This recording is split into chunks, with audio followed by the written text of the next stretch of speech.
What is up guys, Tech James here. Right here I've got two faulty iPhone 6s's. One of these has a software problem and one of these has a hardware problem. Well, I guess two hardware problems.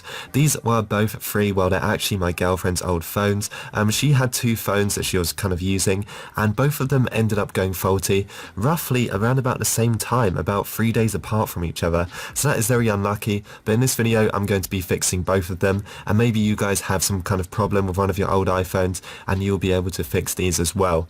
Now I'm going to tell you guys the problems right now. This one right here, the rose gold iPhone 6s, this is stuck on a boot loop. Basically what happened, it had a software update and now every time I turn this on it gets stuck on the Apple logo screen. So it's got the white background, it's got a black Apple logo on it, and it basically just boots again and again and again, and it's stuck in this loop and there is nothing we can do. Well, there is something we can do. There is two options. You can either restore it using a signed IPSW, or you can try and update it. Now the updating method doesn't always work, so I might have to restore, but I'm not too sure. And basically all you need is a computer with iTunes and an official Apple cable. If you do not have an official cable, you're probably not going to be able to fix this one. Now before we take a look at this, I'm probably going to fix the hardware one. This one, software is always a bit weird on how to fix, so we'll put this to the side for now and let's fix this one first, and I will show you guys the issues with it. So as you can see, I have actually taken this apart already. To take an iPhone 6s apart, all you have to do is unscrew two of the screws here, and then you've got to use one of those suction cups, just like this one here, just to pull the screen off. Now keep in mind the screen does actually clip at the top here, so you have got to be a bit careful when taking it off. But I've done it, and I've left the screen connected because I don't really feel like disconnecting it. And basically the first problem is the battery was completely dead. Now the other issue is the tabs were missing. This was fixed before, so the guy that fixed it wasn't really that good. Another problem I noticed is the volume button screws were completely missing, meaning when you click them you couldn't get it working at all. Basically what I managed to do, I grabbed one of my old iPhone 5s and I managed to use the screws from this old iPhone to actually put in here, and I didn't even know if they were the correct screws, but they seem to hold in there very well. So it turns out you can actually use iPhone 5 screws with an iPhone 6s. As I said, this is the old battery. This battery is completely dead. Even if I plug this in on charge, I get absolutely nothing, and this was absolute hell to get out. Basically what you have to do is heat up the back of an iPhone, put it on a radiator, use a heat gun, use a hairdryer. Just do it for about 30 seconds if you're using a heat gun or a hairdryer. If you've got it on a radiator, you can leave it there for a long time, and the glue will eventually melt, and you've just got to use these plastic tools and try and rip it out. And yeah, here it is. It looks absolutely horrible, but we don't need that anymore because I have actually got a new one. So here is the new one, not even official iPhone battery, but it came with a really nice kit. I actually got this off Amazon. Maybe I'll leave a link to it in the description if you guys are interested. And it also did come with the glue to put underneath, but I think I might just leave that out and I'm just going to hold it in like this. I don't think it really will move around too much, and then if I ever need to do some work on this again, I won't have to pull out those tabs and risk breaking them. So basically I'm going to connect this. As I said, I've already fixed the volume cable, so I don't need to worry about that one. So make sure you just connect the battery like that, sit it in place, and now we're going to get the panel and we're just going to screw it in. So here is the screwdriver that the kit came with. Here is the panel. Now it kind of just goes along this way, so you need the small like bit of the indentation on it that goes about there, and then we're just going to put in the screws. The smaller screw, if I remember, hopefully I'm not getting this wrong, that might be a bit bad. The smaller screw goes in here and the larger one actually goes in the end there. So let's just put the smaller one in first. It's always a good idea just to hold this down when you're putting these screws in. These screws are absolutely tiny and iPhones are absolute hell to fix. So credit to whoever is a pro at fixing these. I always find Android just so much more easier. And then we've also got the other screw, which we're just going to put in this section, and that should be it. As I said, I would recommend maybe putting the glue on, but I always have a really hard time getting them out, so I've kind of just given up on that. And there you go, the battery is in, the volume buttons are now fixed thanks to the old iPhone 5 screws, and it's screwed in. We can put this iPhone back together and we can see, does it actually work? Because before, with the old battery of this bloody thing, it would not turn on at all. So with the iPhone 6s, you've got to kind of angle it at the back and kind of get the back clipped in first, like these bits, and then you should be able to clip the rest in, and it should actually clip in quite nicely.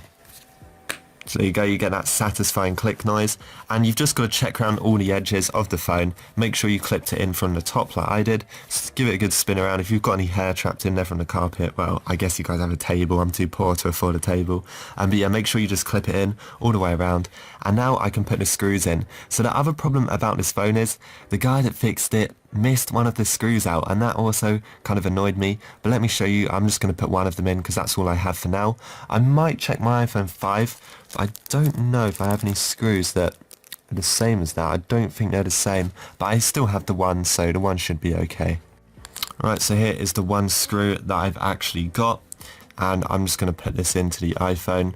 I'm actually going to put it on the left side. I think that might be the best place to put it. I'm not too sure. I mean, I've only got one, so you know it doesn't matter too much. But you just got to try and put it in, do the screw up. You don't have to do it up too much. And then there you go. That is the iPhone. Does it turn on? We are about to find out. Okay, so quite a good fix on this one. Didn't really spend too long on it. Does the battery work and do the volume buttons work? They click in fine. Let's go and power it on. And let's see. There you go, we get the logo. Now we can try and boot it up. If you guys are wondering about these cracks on the screen, don't worry at all. The iPhone itself is in pretty good condition. It's just the screen protector which is overlapping. It got dropped on the screen protector, so that's why it's got a few cracks in it. Let's go and boot this up, and we can actually see if the volume buttons work as well, because I'm pretty confident they do. Alright, so here we are on the home screen. No SIM card, don't worry about that. Ah, it works. That's brilliant. That is actually really, really good. So now we're going to fix the other iPhone. This one has a the Apple logo, but it's stuck. So yeah, we're going to fix this one right now. I will use my computer, and let's see what we can do with this. Alright guys, so over on my computer, I'm actually going to be downloading the firmware myself. Now, I know you can download it with iTunes, but I really hate iTunes. It's rubbish. So what I'm going to do is I'm going to go ahead and find my iPhone. So I'm going to click on iPhone right here. The phone I will be fixing is the iPhone 6s. So what we've got to do is go and find it. Now, obviously choose your phone, exactly the one you've got. So mine is the 6s. So here are both of the working firmware files. Now you guys can choose whichever one you want. I'm going to go ahead and try the 13.2.3. So what I'm going to do is click on it and just click on download. So once I've clicked on download, we have just got to wait for this to download. Keep in mind these IPSW files are very large in size, so they might take a while to actually download. Looks like mine's going to take around 15 minutes. So what I'm going to do, I'm going to wait for this to finish, and I will be back when it's done.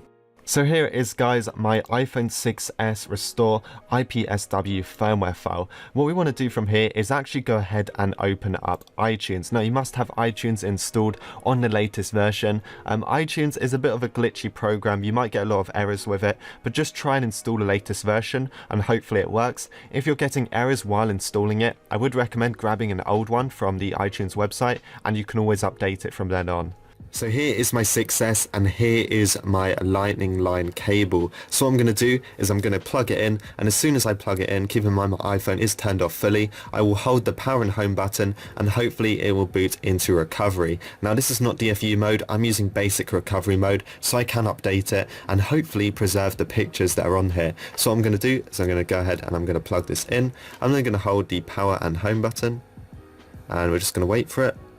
And hopefully it will go into recovery mode, and there you go, it's in recovery mode. If you're having problems with this, there's different ways of actually getting it in here. You can hold the power button and like unplug it like this and then plug it back in. That is also another way to get it into recovery, but I managed to get it in quite easy. So what I'm going to do is go on my computer and hopefully we can update it and install the firmware. Okay guys, so this is the message we're going to get. Your iPhone can't be updated. You must restore it to factory settings. Now you might get a message saying you can update, so you could go ahead and try it. Now obviously mine is having update problems. So what we're going to do is we're going to hold shift on our keyboard and we're going to click on the update button. We're then going to browse for our update file. We're going to click on it and just click on open. Click on update. And then hopefully it's going to work. So we're going to wait for extracting software. If we get an error, it might mean you have to restore it and there is nothing you can do, but hopefully it will actually update itself. Back on my iPhone, and the update it now seems to be installing. Now you've got to be careful, do not unplug it or anything like that. I'm just going to leave it and hopefully I can get this working. So now this iPhone has finished updating, it works perfectly fine, there is nothing wrong with it, and yeah, so that is pretty much it. 2 iPhones now fixed and working. And there you go guys, two faulty iPhones that are now fixed, and hopefully they are both working fine. If you guys enjoyed this video, make sure to leave a like, leave a subscribe, and I will see you guys in the next one.